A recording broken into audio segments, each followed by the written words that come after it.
예수께서 즉시 제자들을 재촉하사 자기가 무리를 보내는 동안에 배 타고 앞서 건너편 벳세다로 가게 하시고 무리를 작별하신 후에 기도하러 산으로 가시니라.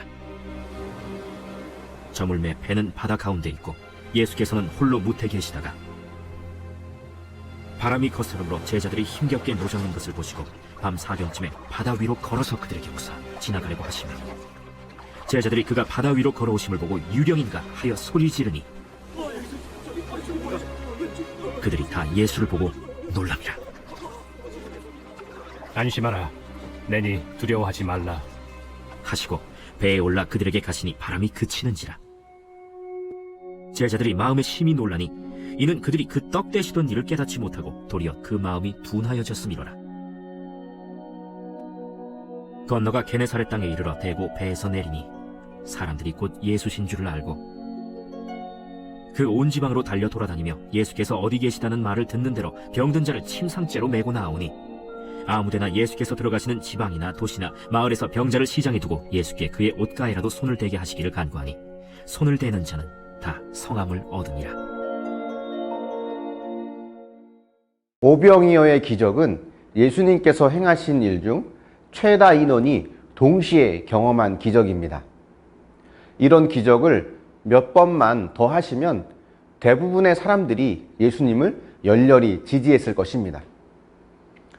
그런데 오늘 본문은 예수님께서 이런 쉬운 길을 걷지 않으셨다는 것을 보여줍니다. 오히려 그럴 가능성을 사전에 차단하십니다. 무리와 작별하시고 기도하러 산으로 가시죠. 예수님의 이 모습은 오늘날 우리에게 많은 것을 시사해 줍니다. 사람들을 많이 모으면 그래서 교회도 성장하고 사역도 많아지고 사람들의 지지를 받으며 인기가 올라가면 하나님께서 나를 쓰시는구나, 하나님께서 이런 나를 기뻐하시겠구나 라는 생각을 하게 됩니다. 그런데 예수님은 사람들의 인기에는 전혀 관심이 없으셨습니다. 예수님의 최고 관심은 하나님 아버지와의 관계였습니다. 예수님은 자신을 왕으로 세우려는 무리들, 열렬히 지지하며 따라다니는 무리들을 하나님 아버지께서 나를 기뻐하신다는 증거로 보지 않으시고 하나님과 함께 하는데 방해의 요소로 보시는 것 같습니다. 사람들은 자신들이 이루어낸 성과나 자신이 하는 일의 중요성을 따지면서 자신이 얼마나 하나님께 소중한 존재인지, 사랑받는 존재인지를 증명하려고 합니다. 저도 교회를 성장시키고 싶은 마음이 있습니다. 그 마음을 자세히 들여다보면 그것을 통해서 내가 얼마나 중요한 사람인지, 하나님께 쓰임받는 사람인지를 확인받고 싶은 마음이 있다는 것을 부인할 수 없습니다. 예수님은 제자들이 사람들의 인기와 지지에 속지 않도록 서둘러 배에 태워 건너편으로 보내십니다. 제자들이 세상적인 유혹에 빠지지 않도록 원천적으로 차단하신 것이죠. 우리에게 중요한 것은 내가 얼마나 중요한 사람인가, 얼마나 성공한 사람인가가 아닙니다. 하나님 아버지와 함께하는 사람인가, 이것이 가장 중요한 것입니다. 날이 저물자 바람이 거세지기 시작했습니다. 그러자 제자들은 힘겹게 노를 젓기 시작합니다. 47절을 보면 이때가 밤 4경쯤이라고 하는데요. 우리 시각으로 하면 새벽 3시부터 6시 무렵입니다. 가장 지치고 힘들 때죠.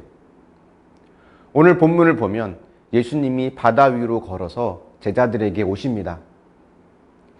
이 마가복음을 받아서 읽어봤던 당시 마가 공동체는 아마 이 내용을 통해서 큰 위로를 받았을 것입니다.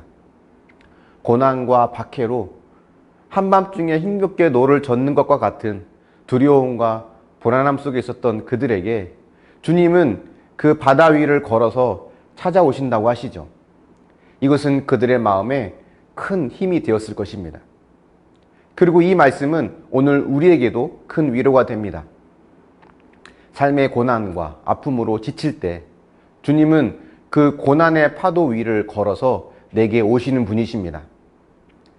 이것을 신뢰하면 고난이라고 하는 것은 우리에게 불행한 사건이 아니라 하나님을 만날 수 있는 기회가 되기도 하는 것입니다.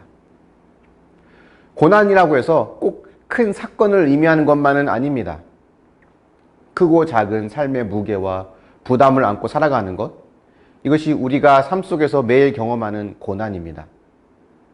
집의 가장으로서, 또 부모로서, 직장에서는 내가 맡은 그 역할로 인해서 무거운 짐과 삶의 무게를 지고 가는 것, 그 속에서 하나님 말씀대로 살기 위해서 고군분투해 가는 그 과정이 우리에게는 매일 경험하는 고난이죠. 우리는 그 고난을 통해 하나님께 나아갈 수 있어야 합니다. 또 우리가 나아가려고 하기 전에 주님은 이미 그 고난을 밟고 우리에게 찾아오시는 분임을 믿으시기 바랍니다. 여러분은 어떤 고난의 풍랑을 만나고 계십니까? 자녀의 고난입니까? 부부 관계입니까? 사람들과의 관계입니까? 아니면 경제적인 어려움입니까? 이미 나를 향해 건너오고 계시는 주님을 볼 수 있길 바랍니다. 이렇게 제자들과 함께 배를 타고 건너편 게네사렛 땅으로 가신 예수님은 그곳에서도 예수님을 기다리는 수많은 무리들을 만나게 됩니다. 그리고 그들은 예수님을 통해 모두 고침을 받습니다. 이것이 주님의 마음입니다. 그렇다면 우리도 이렇게 고백해야 하지 않을까요? 주님, 저는 연약합니다. 제 안에 상처가 있고 버리지 못한 죄가 있습니다. 저는 영적 중풍병자이고 문둥병자이며 소경입니다. 내게 오셔서 나를 고쳐주시고 나로 하여금 주님을 따르는 자가 되게 하여 주시옵소서. 이런 날마다 고백을 주님께 드리며 하나님께 더 가까이 나아가는 저와 여러분이 되시기를 축원합니다. 묵상해 보십시오. 하나님의 마음은 외면한 채 세상의 성공과 인기로 여러분의 정체성을 확인하고 있지는 않습니까? 어떤 인생의 풍랑을 만나고 계십니까? 그 풍랑을 통해 주님을 만난 경험이 있습니까? 기도하겠습니다. 사랑의 하나님, 오병이의 기적으로 많은 사람들이 예수님을 지지하며 심지어 임금으로 세우려고 했지만 예수님은 그 모든 것을 뿌리치고 하나님 아버지께 나아가는 모습을 우리가 말씀을 통해 봅니다. 사람들의 인기와 지지가 하나님께서 나를 사랑하신다는 증거가 아니라 하나님과 나와의 친밀함이 하나님과의 관계를 나타내는 가장 소중한 것임을 기억하고 다른 것에 마음을 빼앗기지 않고 하나님과 더 깊은 관계로 나아갈 수 있도록 인도하여 주시길 원합니다. 세상의 유혹과 성공으로 나의 존재와 가치, 정체성을 증명하고 확인하고 싶어하는 마음이 우리 가운데 있습니다. 그 어떤 것보다 하나님의 말씀이 가장 중요한 것임을 알고 내가 너를 사랑한다, 내가 너를 기뻐한다는 이 말씀 하나로 나의 모든 정체성과 존재를 충분히 확인하고도 남는 그런 믿음이 우리 가운데 있도록 함께하여 주시기를 원합니다. 인생의 풍랑과 고난을 만날 때 때론 지치고 힘들 때가 있지만 저 멀리 그 고난의 파도를 밟고 내게 찾아오시는 주님을 보길 원합니다. 그 고난 속에서 나를 만나주시는 하나님을 경험하길 원합니다. 자녀 고난, 또 부부 관계에서 만나는 고난, 직장에서 또 이웃과의 관계에서 오는 고난, 공동체 속에서 경험하는 고난, 크고 작은 내 삶의 무게와 부담으로 살아가는 그 삶의 여정 속에서 하나님, 내게 찾아와 주시는 그 주님의 모습을 우리가 믿음의 눈으로 보게 하여 주시고 그 주님을 통해 참 평안과 기쁨을 누릴 수 있도록 인도하여 주시옵소서. 감사드리며 예수님의 이름으로 기도합니다. 아멘.